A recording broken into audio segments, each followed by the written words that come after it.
Welcome to the latest Greater Birmingham Chambers of Commerce webinar, Kickstarting a Business Recovery. I'm Raj Kandola, Head of Policy at the Chamber. I'd like to welcome you all to today's event. Now, we know that the impact of the pandemic has been wide-ranging and know so much more on the labour market itself.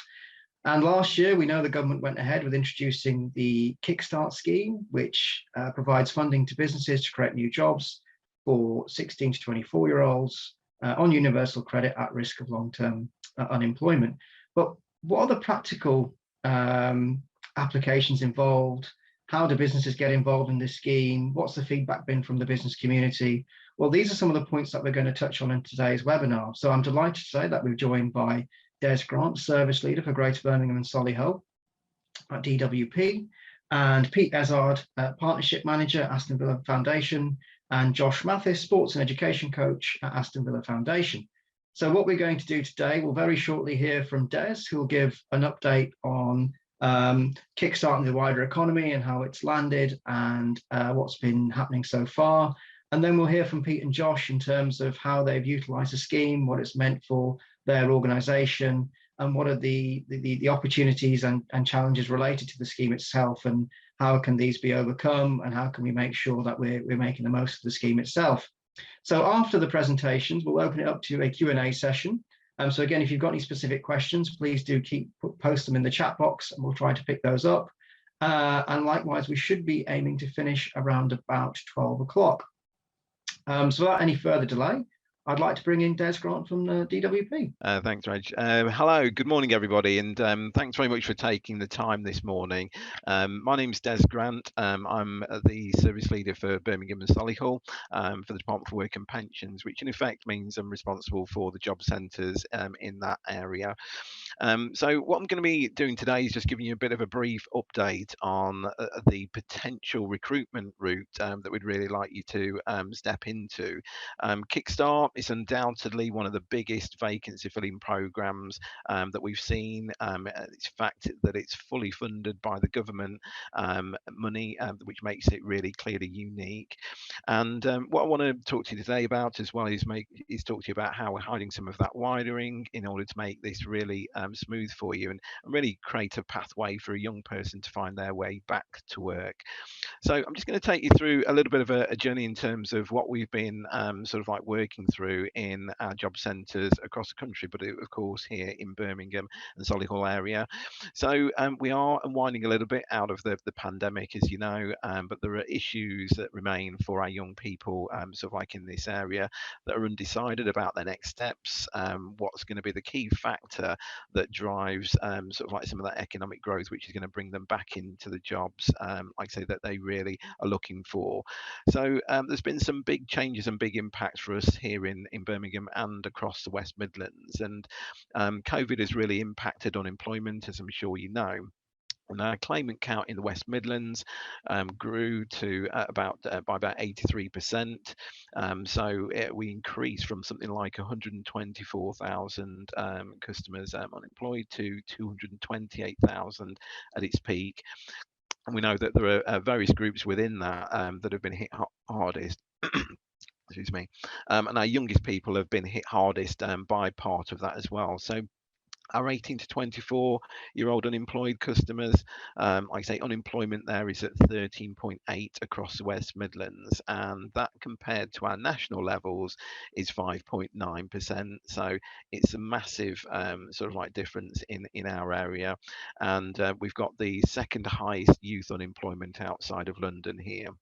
And in Birmingham in particular, going back before the pandemic into March 2020, we had just over sort of like 9,000 young people unemployed in this area. That doubled at the height to just over 18,000. And we're starting to bring that down with all the jobs and opportunities that we're bringing forward to just over 16,000 unemployed young people. So you can see there's still some way to get back to where we were before the pandemic. And in Birmingham and Solihull, there are 7 out of 10 of the highest youth unemployment areas in the West Midlands in Birmingham. That includes Ladywood, Hodge Hill, Hall Green, Perry Bar, Yardley and Erdington. So we've got a real challenge here that I'd really like and welcome your support with, like I say, in terms of really trying to make the economy thrive here for now and for the future. So has it been business for usual as usual for us in Job Centre Plus in our job centres around the past 16 months? Absolutely not. It's been anything but that. We've needed to adapt and adjust the way that we work. But bringing that forward to sort of like the 12th of April and the government roadmap starting to step out and step back into the economy. We've been bringing our customers back into our job centres. We've been doing a lot of virtual work with them over the telephone and digitally, prior to that, as well as seeing those customers in most need in a face-to-face way right the way through the whole of that 16 months. So the face-to-face activity with our customers is really, really important. From June onwards, we've been ensuring that all of our young people that are active in the labour market and looking for work have been coming in for face-to-face interventions with our work coaches. And as I say, that's really, really important to ensure that we start to move them forward and get them re-engaged and looking back to move back into work. Across West Midlands, what does that look like? So in the range of about 30,000 face-to-face interventions each week. In Birmingham, that equates to something like 13,500 face-to-face interventions with our unemployed customers. Of course, our young people are part of that, and that face-to-face interaction and interview is really, really important. Meeting with the customers, preparing our young people, looking at the skills and the abilities that they've got, and joining forces with some of our really, really key partners out there, our colleges, National Careers Service, the local authorities, etc. Really to look at how we can make a difference for the cities and towns that we sort of like support. So up until April, as I've said, that's there's been a lot of virtual work and remote working sort of like going on, and we're really replacing that and have been over the past few months, and we'll continue to do more of that into face-to-face interactions. And we're increasing our job centre footprint, so we are opening new job centres in Birmingham and across West Midlands and in some other national locations as well, so that we can do more face-to-face activity with our young people and our unemployed customers in a COVID safe and secure environment. So we want employers, we want you, your business, to be part of that. Absolutely. Kickstart, like I say, is it's about sort of like creating an opportunity for those young unemployed customers I talked about. Age range 16 to 24. It is absolutely fully funded placement for employers to last for up to 6 months, and this is about creating new jobs that would not otherwise exist. So what comes with that? 1,500 that. So get my words right. 1,500 pounds up front. The setup costs, and of course, we'll look to build some skills and employability support in and around that to make sure that the young people that you get, I say, as close to what it is that you're looking for. So all that we ask is that you help making the young people that we've got in the West Midlands and in Birmingham, like I say, a great offer in terms of introducing them into the world of work, to really build that support, that confidence, that experience. And like I say, whilst there's no compulsion for employers or businesses to retain, clearly that's something that I'd really like to see happening, and as an organisation we'd want to see that happening for our towns and cities that we're here to support and that we serve. That's absolutely something that will benefit everybody. It'd be good for you and your business, it'd be good for the West Midlands economy. And at the moment we've got about 12,000 opportunities across West Midlands, but we really want that to be in excess of 20,000 for that area. And we're working really hard to sort of like support all those employers through that process. Now, as it stands at the moment, Kickstart is going to be with us until the end of this calendar year. So placements can continue right the way up until December, but we really want you to get involved and work with us now over the coming days and weeks to make the most of that time that we've got this great opportunity and available to us, your business, and to your unemployed customers. So ideally, we'd like to see you engaging with us this month, September, and certainly through into October, to make sure that we can do what we need for you and your business before the end of the calendar year. It's an absolute route to fill sort of like the jobs that you've got available. We've got dedicated vacancy managers that are going to wrap around some support for you, and the work coaches in our job centres, of course, are working with our young people along with our partners to get them to the right place that you need for your business. So we've been working really hard to make sure that we get all the ground sorted with our young people, the skills that they need, and the providers that we need to support in terms of getting them to the right place for you. And what we'd ask is please do come into our job centres, interview our young people directly. We'd ask that you guarantee sort of like an interview, I say in that job centre, and potentially whilst you're there, make a decision on the young people that you've seen that day to offer those jobs and get people started. And I was talking to an employer last week that was doing some more recruitment for Kickstart opportunities at one of our big events, and actually they already employed a young person, and they were sat there alongside them supporting with the ongoing recruitment and the marketing around that. So we clearly want to talk about the aspirations that we've got for improving unemployment around the region, around the West Midlands, and how we make that a real lasting change. We've got an opportunity here to create some real potential in the future workforce that's available now and through into 2022 and beyond. And we really want to make sure that we've got the right roadmap for that and for your business moving forward. So we can go into some of the final details sort of like today and look at sort of like what's available, but really I ask of you today is to sort of like work with us, look at those opportunities and the jobs that you can create. Let us utilize some of that government funding that's available to support your business and to cover the costs of sort of like taking on a Kickstart young person, and we can absolutely make a difference to those 16,000 young people that are still remaining unemployed with us. So thank you for listening and appreciate your time. And like I say, we can pick up any further questions later on in the event. Thanks, Raj. Thank you, Des. Really helpful and insightful introduction and overview there, particularly around the mechanics of the scheme itself, but also just the startling numbers when it comes to youth and unemployment. I know obviously at the Chamber we've worked with City Ready for a number of years on the Birmingham Economic Review, and we understand some of the structural challenges that we faced in terms of a city labour market prior to the pandemic.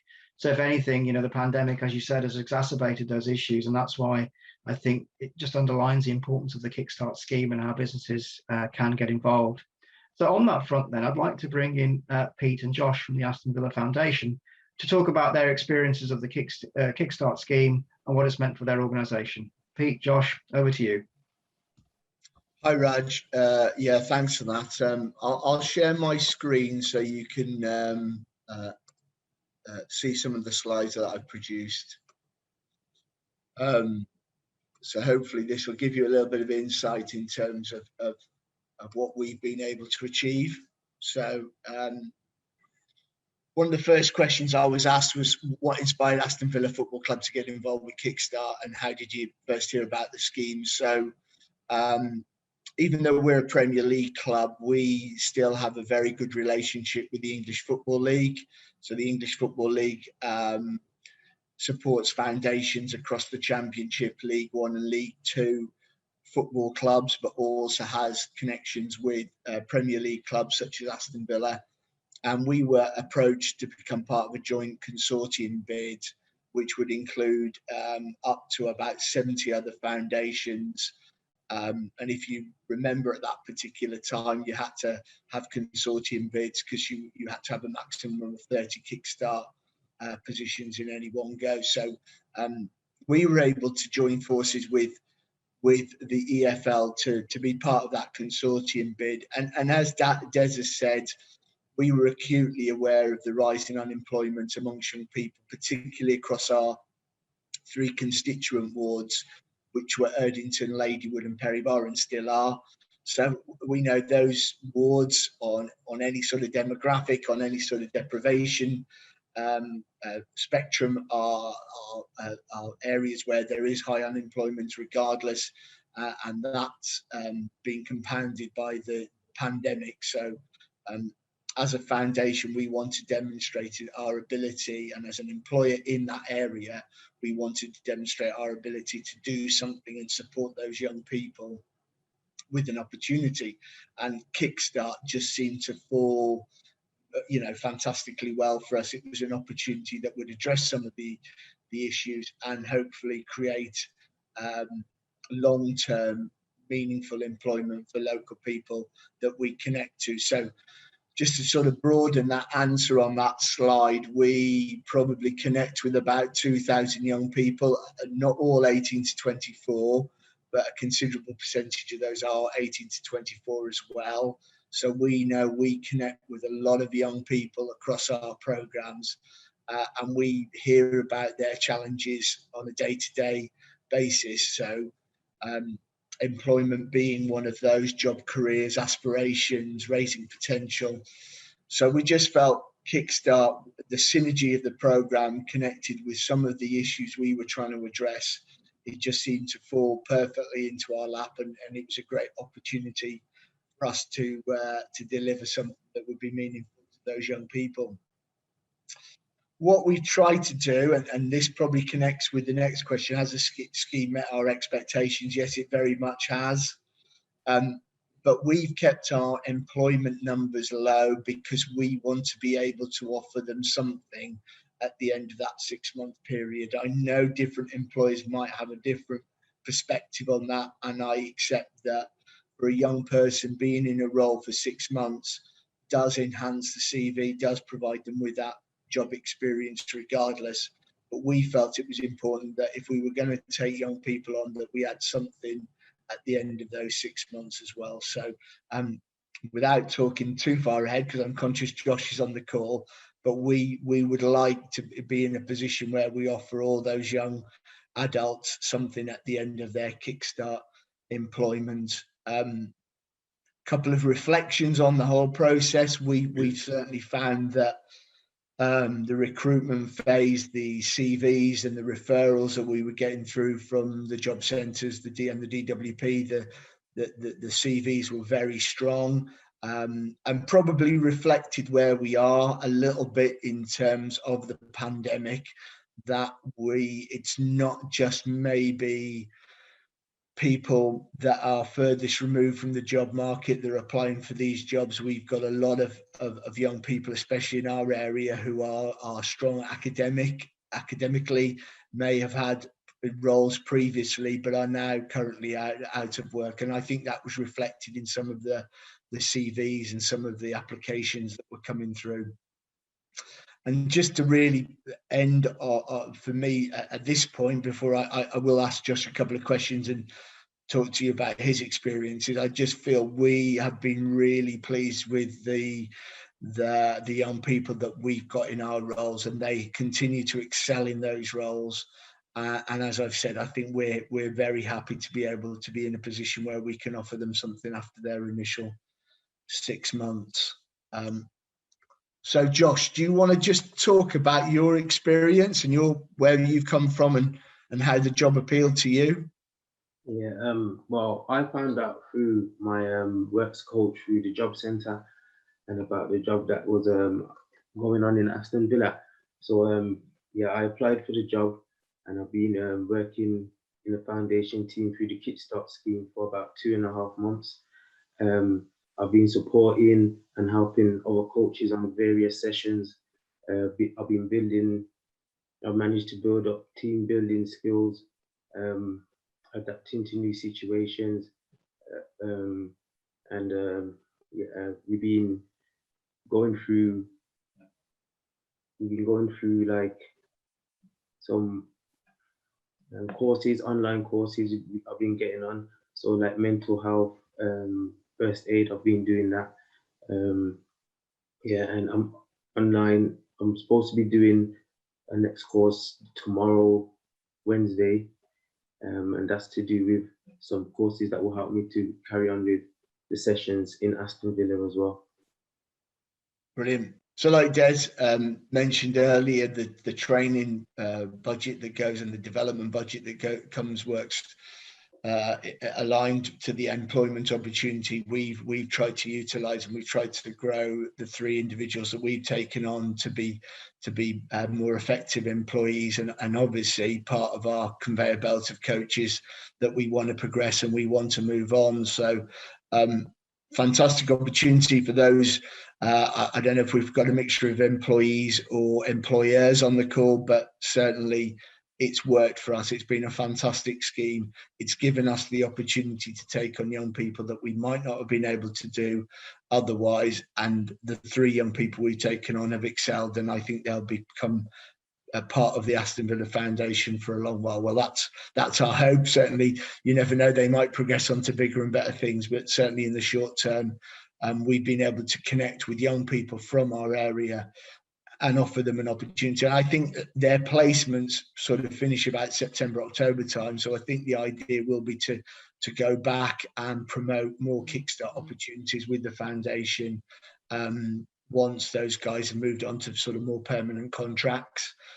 The other angle, Raj, probably important that I mention this on the call, is that we are working with the football club to extend those opportunities as well. So we would like, so one of the things I always mention in the sort of careers employment sort of arena and platform is that clearly Aston Villa is more than just the 11 footballers that turn out on a Saturday. We have about 500 roles across the club, right through from people like Josh, who are a sports coach, right through to analysts, finance guys, marketeers, media people, ground staff, hospitality, match day security. So it's a big operation. It's not just about being the next Jack Grealish. You can probably a bad thing to say in terms of where he might be going on to, but it's not just about being a footballer. There are many opportunities to gain meaningful employment at Aston Villa, and the Kickstart for us as a foundation has provided that doorway for some,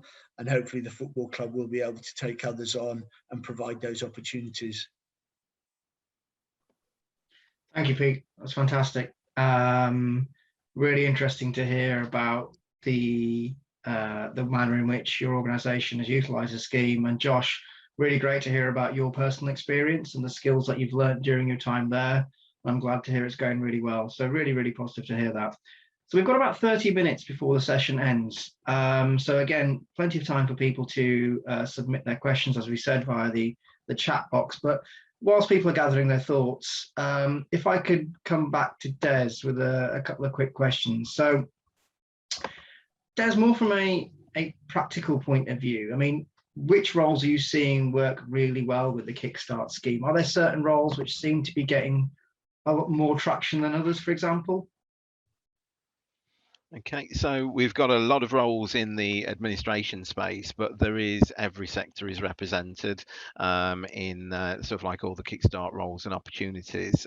So the fact that it's fully funded, national minimum wage, we cover the tax and national insurance, and that £1,500 wraparound support really benefits all sectors. So we have got that range across all sectors, and just picking up sort of like an example in terms of the range of candidates. Now, we've got graduates that are currently unemployed at the moment. We want to ensure that they move into the right level jobs and all of that. So some of the Kickstart opportunities are coming in at that level, which really supports and works for our graduates. But I think it's really about recognising that a lot of young people may not tick every box for your business currently, but this is really about a stepping stone that we'd really like you to join the journey of helping and support those young people get ready for the world of work, grow in the world of work whilst they build the skills that might be right for your business in the longer term. And maybe as has been talked about as well this morning, there's an opportunity to move that Kickstart opportunity after 6 months into an apprenticeship as part of that. So it's covering all sectors. Raj, you said the main point. That's really, really reassuring to hear.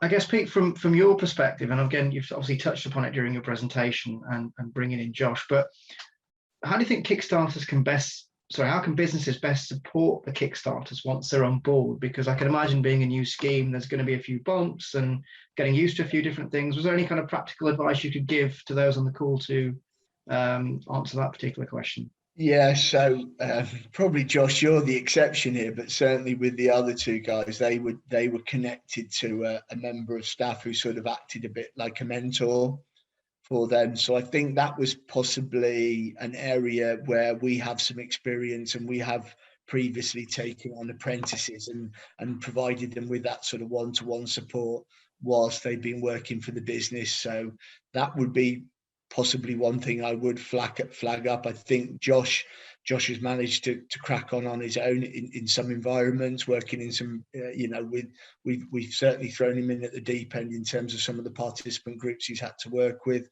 but he's been comfortable with that. But there has always been that line management stroke mentor mechanism that he can fall back on if he needed that support. So as well as the wraparound support that Des has alluded to, I think as a business you have to sort of provide that in-house support as well. So that would be the one thing for me to sort of promote on this call.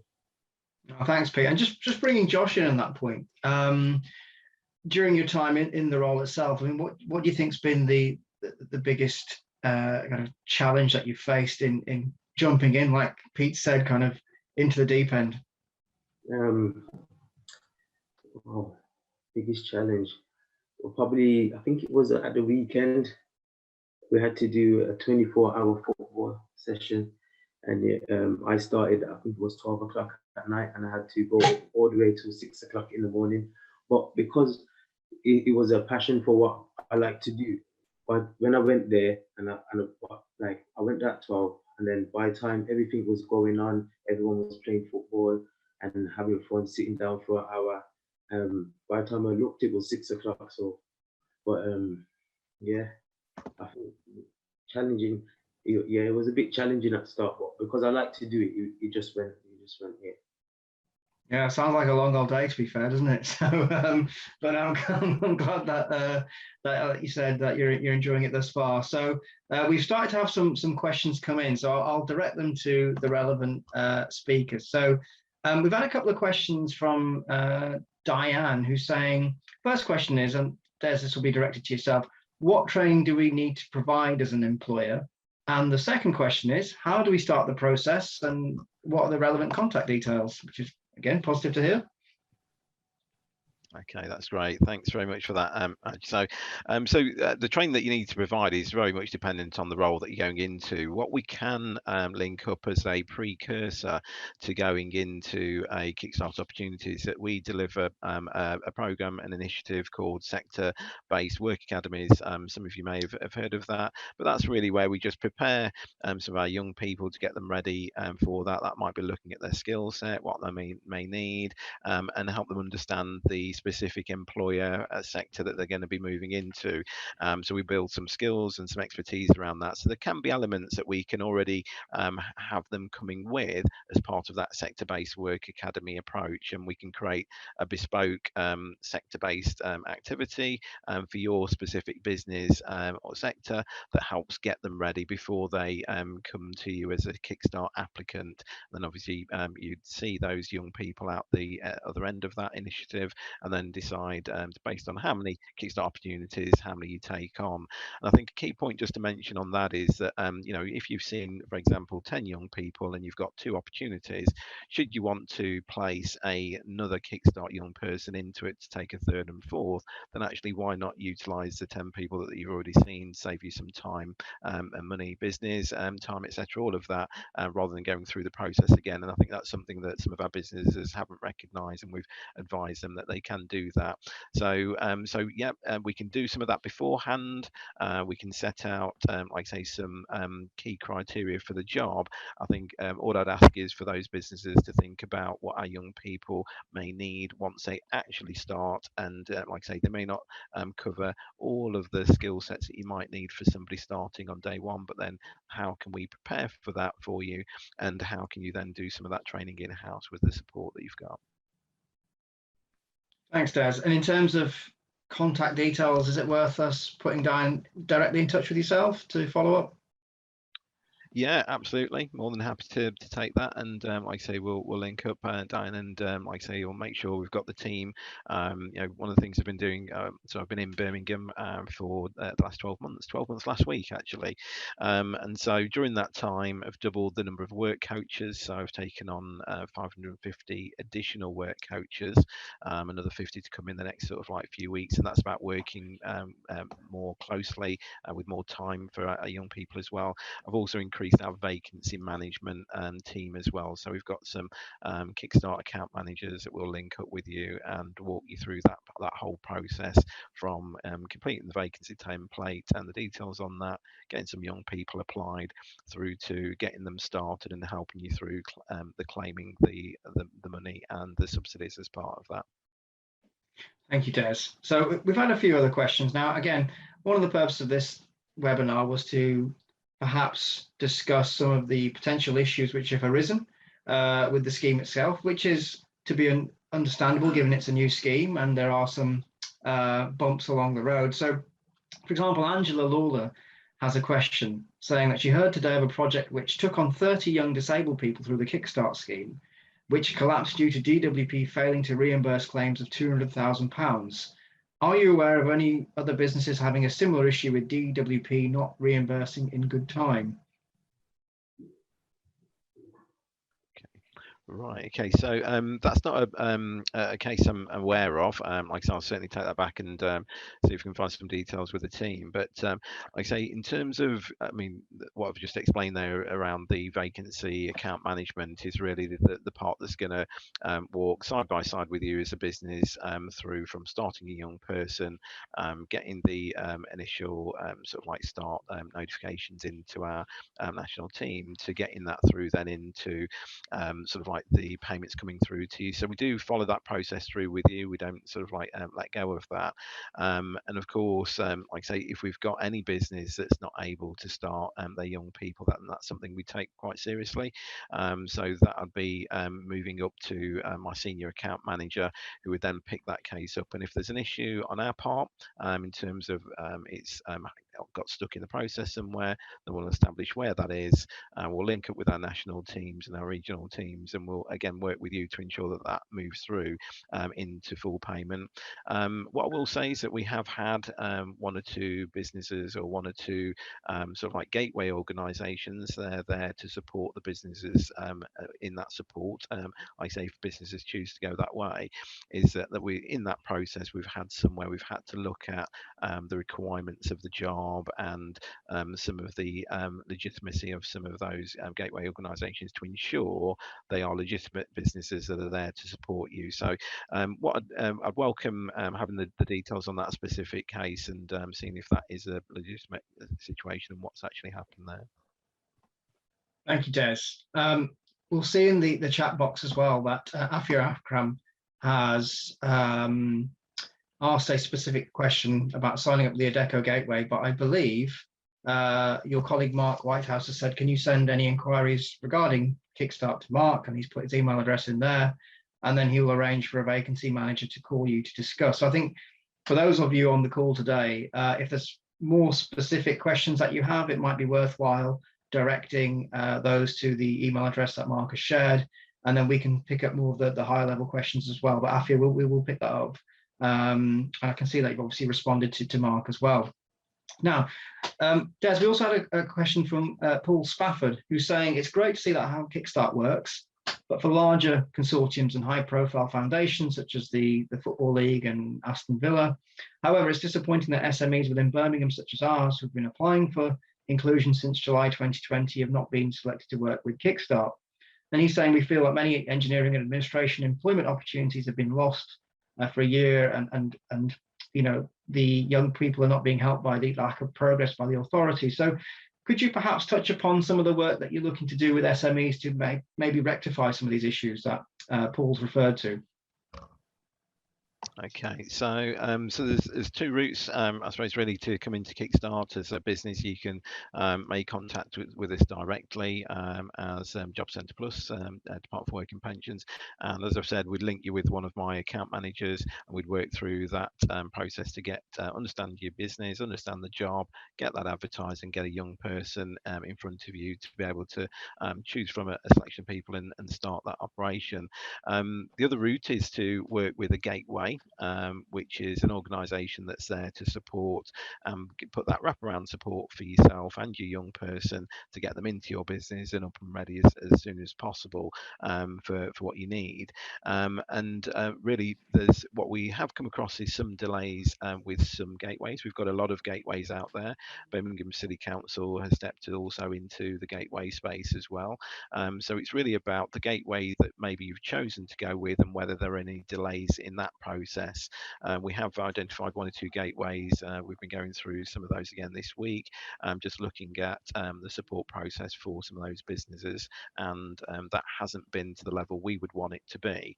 So it would really just want to understand if an application has been made for a Kickstart job within a small medium enterprise within Birmingham, or any business really, and you feel that that hasn't got through the process, then I'd welcome understanding which business. Let's take a little look at the job. Let's see where that fell down.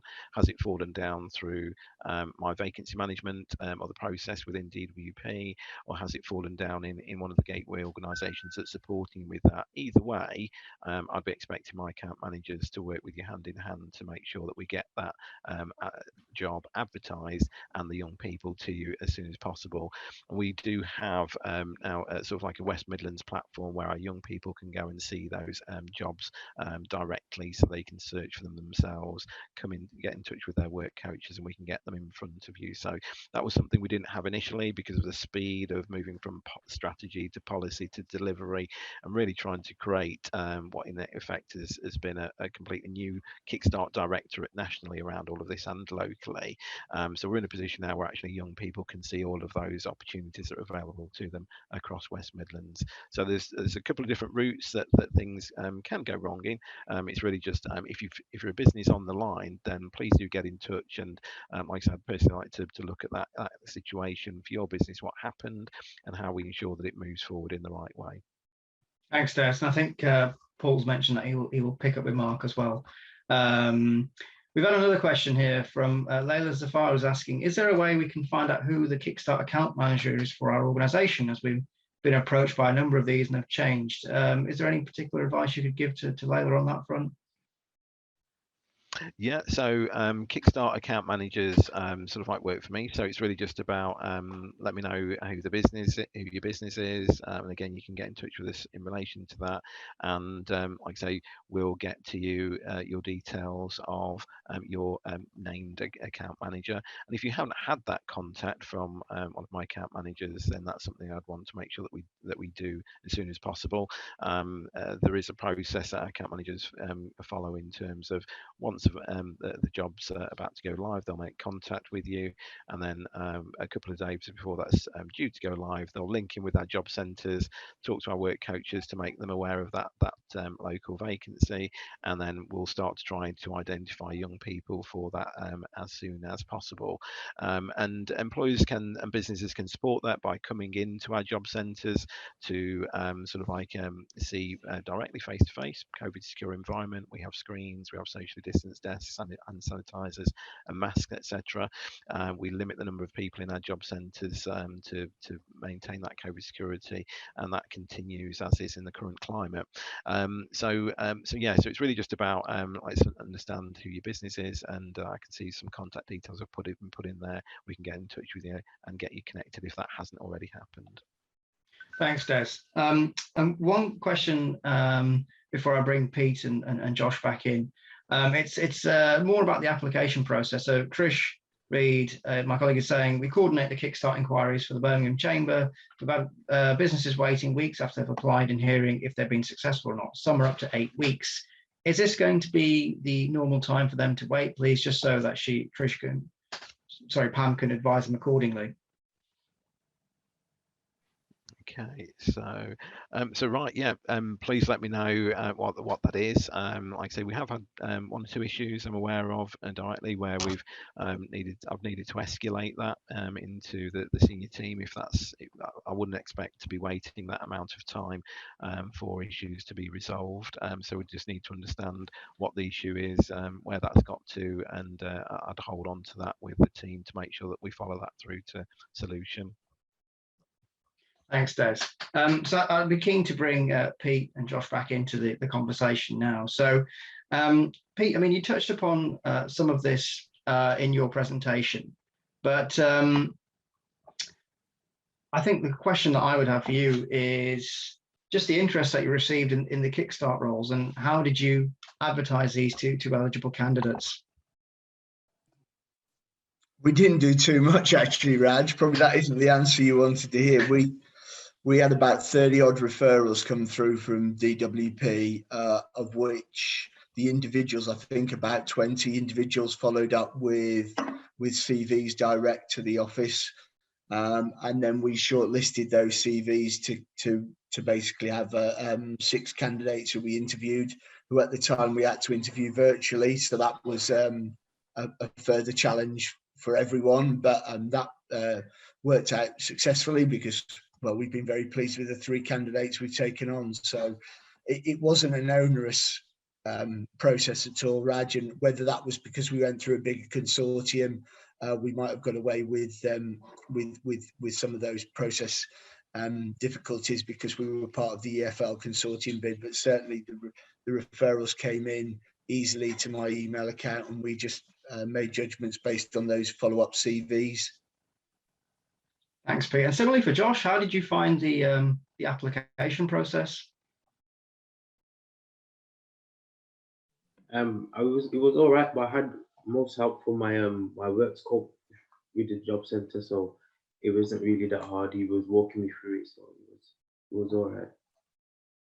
That's really good to hear. So what can you just give an example of the kind of support that your work coach was giving you? Was that, for example, interview preparation? Was that kind of giving information on what the role would entail?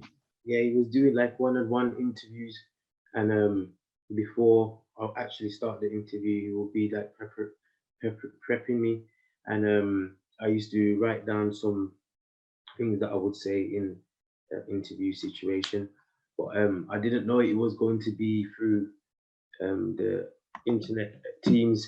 I thought it was going to be in person, so then I had to just change up a few things and adapt to it. So yeah, we've heard a lot about people, the difference between interviewing face to face and having to do it over Zoom and the challenges that brings. So fair play for you for dealing with that. And Pete, I guess from your perspective, as we know, Kickstart is of course aimed at young people at risk of long-term unemployment.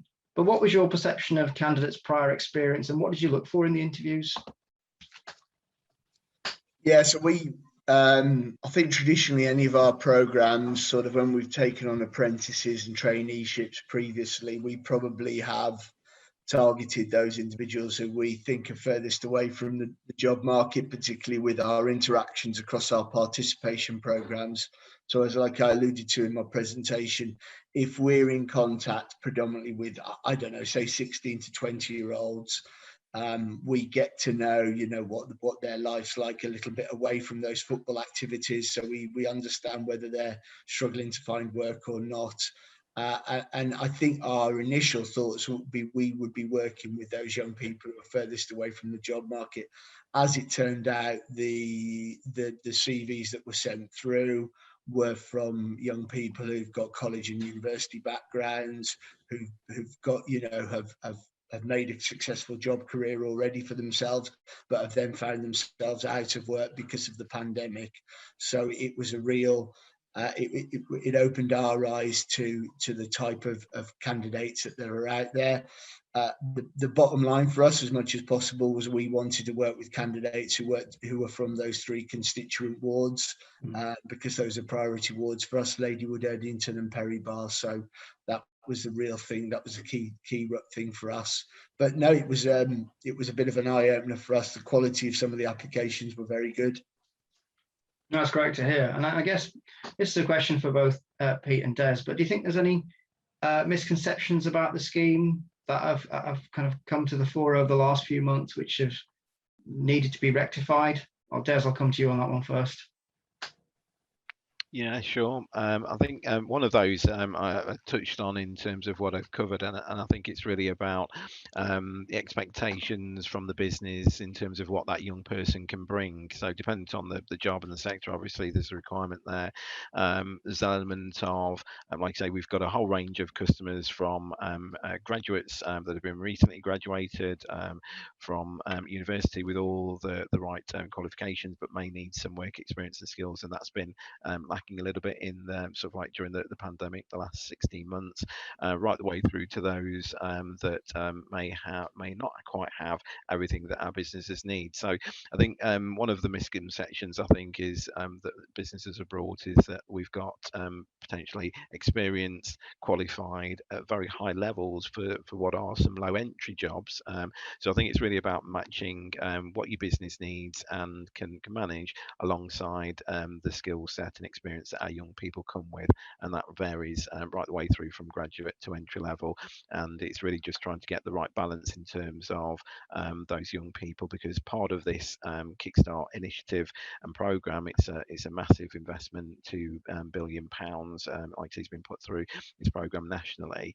Part of the reason for paying the wage, paying the national insurance, the tax, etc., that wraparound support, as well as part of that is that that our young people may not have everything that business needs. And I think it's that's been one of the misconceptions. I think another big one I've mentioned in there is around being able to get those opportunities directly to our young people, and again, just because of how quickly this went from policy strategy to implementation and trying to create and design the guidance whilst we're trying to deliver this live, has been quite a challenge. So we're in a position now where those opportunities are being sort of like directly marketed outwardly to young people, so it doesn't just have to come through the job centre. Our partners are doing that. There's a landing platform on one of our West Midlands youth pages where young people can go on and search for all of those opportunities. So there are a couple of the big ones is part of that, and like I say, the account management bit is something that works through. And just to really, I suppose, clearly answer the question there, 8 weeks. I would expect any vacancy within the Kickstart space really to be filled within 4 to 6 weeks. If we're not in that space, then actually I'd welcome understanding that, but it shouldn't get delayed in the process in that way. But so I think part of that is really been around, like I say, what our young people have got, and like you say, we've seen that double in the last sort of like year, and it's really about making sure that they've got as much as they can have. But part of this and the government funding around this is to help bring our young people forward and be better job ready applicants for the future. Sounds good, Des. And Pete, from your side, was there any kind of perception you had of the scheme prior to utilising it? Has that subsequently changed whilst you underwent through the process?